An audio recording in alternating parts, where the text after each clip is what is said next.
Olá, pessoal! Sejam bem-vindos a mais um vídeo aqui do canal Plataforma Moretti. No canal são apresentados assuntos referentes à engenharia agrícola. Meu nome é Olga, sou graduanda de Engenharia Agronômica na UFPR e hoje trago para vocês esse vídeo, referente ao efeito da anisotropia no movimento da água no solo. Vamos discutir como que a anisotropia, a variação nos atributos do solo em diferentes direções, afeta o movimento da água e suas implicações para o manejo da irrigação. O material isotrópico é aquele que se assemelha a uma esfera ou a um polígono pitagórico, cujos lados possuem o mesmo comprimento em todas as direções.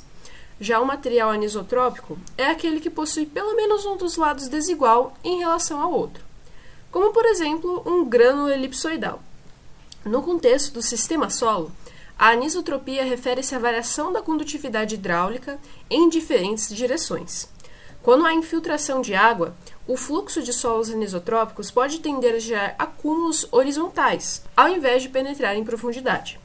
Então, há a formação de fendas e caminhos preferenciais que mudam o movimento da água, gerando infiltração irregular, prejudicando a absorção radicular em profundidade, estresse hídrico e risco de erosão. Contudo, há alguns efeitos benéficos que podem ocorrer devido à anisotropia. A distribuição lateral da água pode ser mais rápida, reduzindo o período de irrigação e, consequentemente, o custo. Há também uma redução do risco da percolação da água e lixiviação de nutrientes, além da criação de zonas de reserva para períodos secos. Em solos arados ou compactados, os sulcos formados pela anisotropia são reduzidos, podendo aumentar o escoamento superficial, além de eliminar o abrigo para macro e mesofauna. Para isso, a evolução das plantas em simbiose com fungos micorrízicos proporcionou a capacidade das raízes seguirem os microcanais e fissuras, podendo se alastrar lateralmente. Assim, o que caracteriza o grau de anisotropia é justamente a razão da condutividade hidráulica na direção horizontal, que é o KH, e vertical, que é o KV.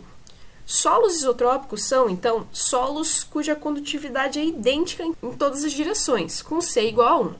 A partir de agora, vamos entender como que podemos estimar algebricamente o movimento da água em solos anisotrópicos a partir da equação de Darcy e Van Genuchten-Moalen.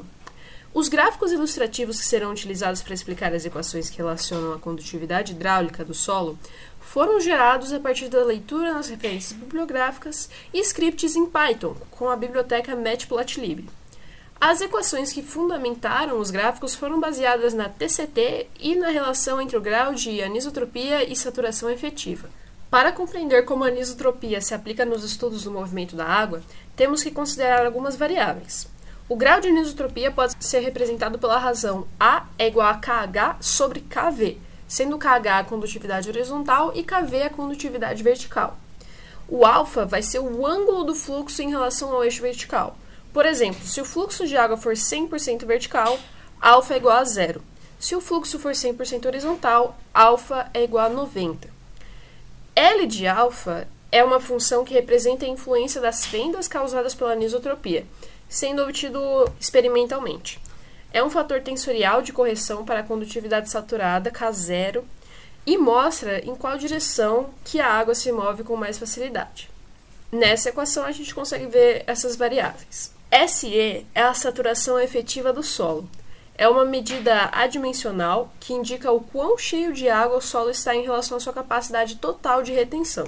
Sendo θ o teor de umidade volumétrica atual do solo, θr é o teor de umidade residual e θs é o teor de umidade na saturação.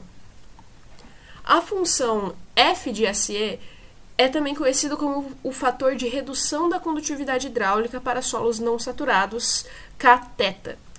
Ele é o resultado do modelo de Van Genuchten-Moalen, que representa como a condutividade hidráulica reduz à medida que o solo seca, ou seja, que a saturação efetiva diminui. Para solos anisotrópicos, basta apenas multiplicar ambos os lados da equação pelo fator tensorial da anisotropia. Lembrando que tal é o parâmetro de tortuosidade e conectividade do solo, o valor típico dele gera em torno de meio. M é o parâmetro empírico relacionado à curva de retenção, que é igual a 1 menos 1 sobre N, e N é justamente o parâmetro empírico. O N tem que ser maior que 1, e ele é ajustado com base em dados experimentais. O modelo tensorial Conductivity Tortuosity pode representar a condutividade hidráulica para solo não saturado, sendo que aqui o K0 é a condutividade hidráulica para solo saturado, O catheta alfa é a condutividade hidráulica para solo não saturado anisotrópico. O L de alfa representa a influência das fendas causadas pela anisotropia e ele é medido experimentalmente. É um fator tensorial de ajuste para a condutividade saturada que apresenta esterese, devido ao processo de secamento ou molhamento, variando conforme o histórico do solo que foi medido. Substituindo L-alfa na equação, a gente chega nesse resultado. Para um solo saturado, K de alfa é igual a K0 vezes L de alfa, pois F de SE é igual a 1. Nesse gráfico, vemos que conforme o ângulo alfa se modifica, a condutividade hidráulica também varia, junto dos diferentes graus de anisotropia. Para então obter o movimento da água no solo a partir da equação de Darcy, temos que considerar a anisotropia através do tensor K, que vai substituir a condutividade de duas dimensões. Para solos saturados e anisotrópicos, a equação de Darcy permanece a mesma, sendo que a condutividade é igual a uma constante vezes um gradiente. Só que aqui a constante K passa a ser um tensor, que representa as diferentes direções, sendo que Q é o vetor do fluxo de água, K0 é a condutividade hidráulica média do solo saturado, e o ΔH é o gradiente de H e é a taxa de variação espacial do potencial hidráulico. Agora, para solos não saturados ou anisotrópicos, basta substituir K pela condutividade hidráulica para solos não saturados anisotrópicos, que é justamente a TCT, comentada lá em cima.